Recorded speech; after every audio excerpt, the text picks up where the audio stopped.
It's our SME segment, and we have quite an intriguing discussion this morning. Funto Adesola is a dynamic communications professional and ecosystem builder, currently serving as the Chief Operating Officer at Innovate Lab, an innovation hub committed to building resilient entrepreneurial and technology ecosystems across underserved communities in Nigeria. With a strong background in corporate communications, project management, and team leadership, Funto has played a key role in designing and delivering impactful programs, events, and initiatives that empower young people, startups, and innovators. Funto, it's great to have you. You are welcome. Thank you. It's good to be here. Yeah, I did something she mentioned to me earlier, which I'll bring out now. You made mention that you are an intrapreneur and not an entrepreneur. Yeah. What do you mean by that? So, an entrepreneur is someone who is building, like you see, you identify a problem, and then you decide to provide solution to it. You're building a business by yourself. Well, an entrepreneur is someone like an entrepreneur, but you're building within an already existing organization.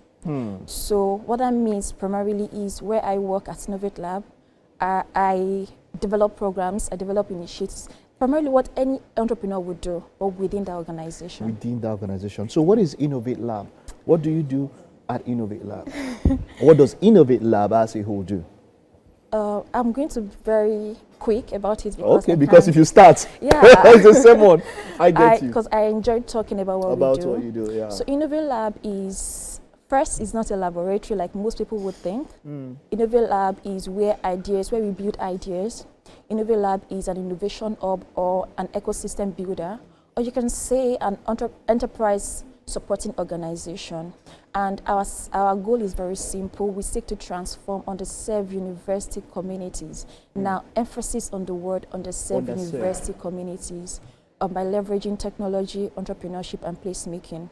And when we started out, we realized that most secondary cities or underserved communities, they have the talent, but the talents are not staying, right? These talents are moving to primary cities like Lagos to build and start out, whereas they can build within these secondary cities, thrive. So our work is just to connect this raw talent with the necessary required opportunities. Okay, good. And so when you say underserved, Lagos is not an underserved of course community. Not. So you are looking at smaller places, for instance, Ogbomosho, where you have a lot of what you do. Yes. So the plan, if Ogbomosho no longer is an underserved community, would you move to the next underserved? How does that work? Okay, so yes, I said, that's why I not say we're working in Ogbomosho. Okay. Like our work is not only within the scope of Ogbomosho. I mentioned underserved university communities. Okay. So it's not just one community. Okay. And there's a part of that that also says like underserved communities in Africa. So our work is to identify secondary cities or underserved university communities in Africa.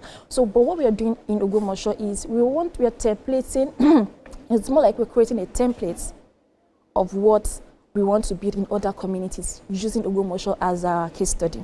Wonderful. So once Ogbomosho is able to move from being a secondary city, it's not even until then. I mean, we have someone who worked with us and has taken like a template. It's like a playbook, and the person is working from Zaria now.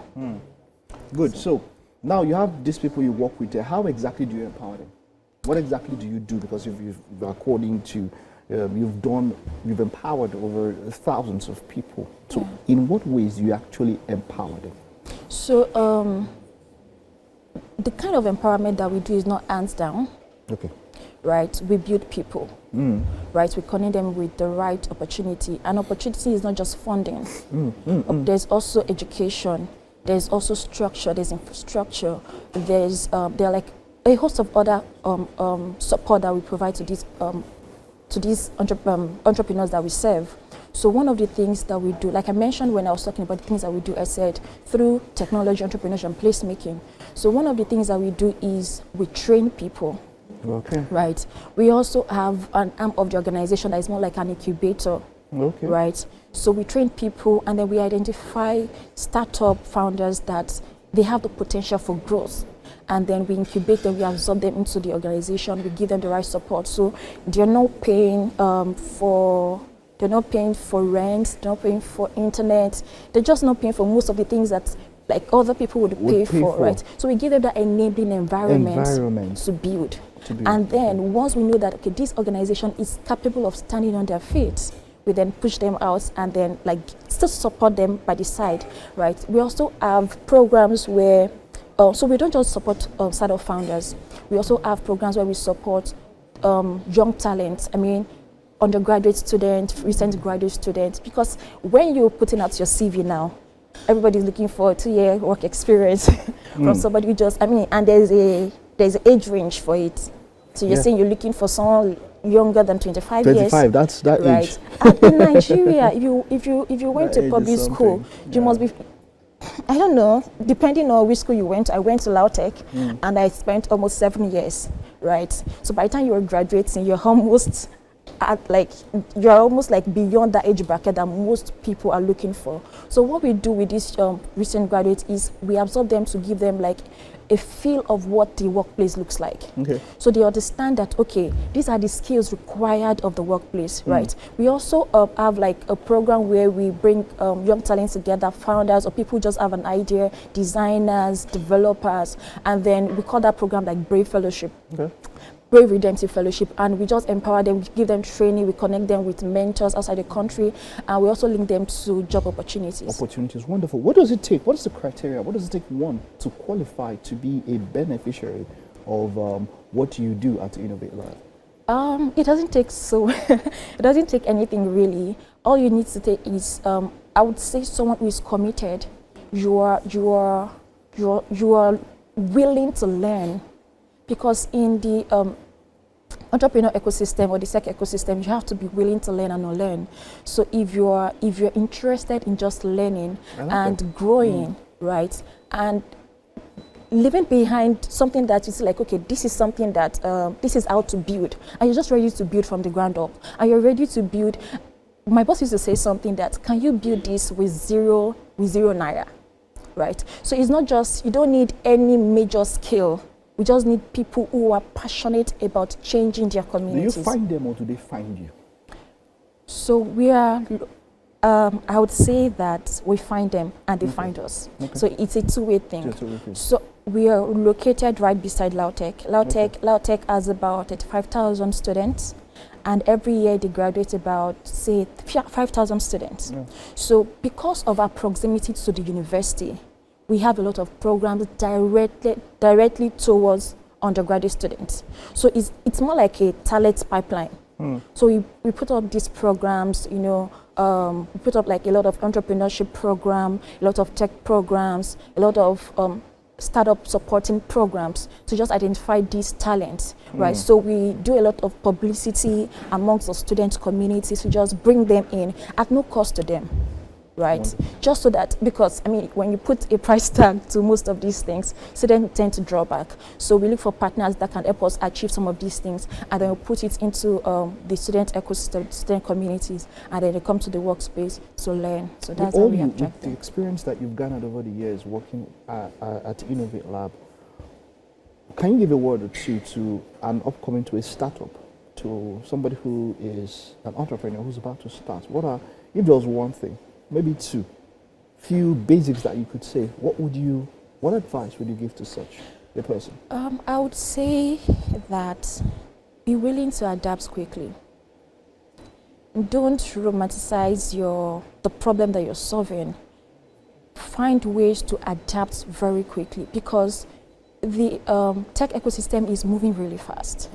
I mean, 3 years ago, the whole adoption of AI was not the way it is right now. So you see, if you're building, you need to understand the landscape that you're building from, and then find ways that you can quickly adapt your business to what is happening in real time. And then I will also say that, primarily for people building in Africa or Nigeria, don't take a problem that's already, I mean, I would say that there's nothing new under the sky, right? But don't take a problem or solution, hook, line, and sinker that is already working in Silicon Valley and think that you work within in Nigeria, within the Nigeria context. You need to build for the African people. You need to build a solution for Africans' problem, for the right people. I mean, there are a lot of training, there are a lot of solutions that might work in the West, that will not work in Nigeria. So you need to understand the community you're building for, the people that you're building for, and build for them in mind. So to do that, you need to be with the people. Like understand, like it's like you're living with them. Understand what makes them tick. Like what is the problem that they're looking for solution for, and then build for them. So this is basically a word to African SMEs out there. You need to, our solutions have to be Afro-oriented. Exactly. You know, we have to find a way that ensures that these things can solve African problems, built with African minds, you know, and that way. With what you do, if someone were to replicate it, how would someone replicate something? How would we have more of this in different places? Because I don't know your reach. I know you're basically based there, but if you wanted to replicate this in other places, and if other people wanted to do it, how would they go about it? So to replicate this, I know that what we're doing cannot solve all the problems that we have in Africa. But that's why we're targeting university communities, secondary cities or the SEB communities, places where opportunities will not necessarily get to. You know, when an investor is coming to a country, they might not they're like the back country, or the back, you know.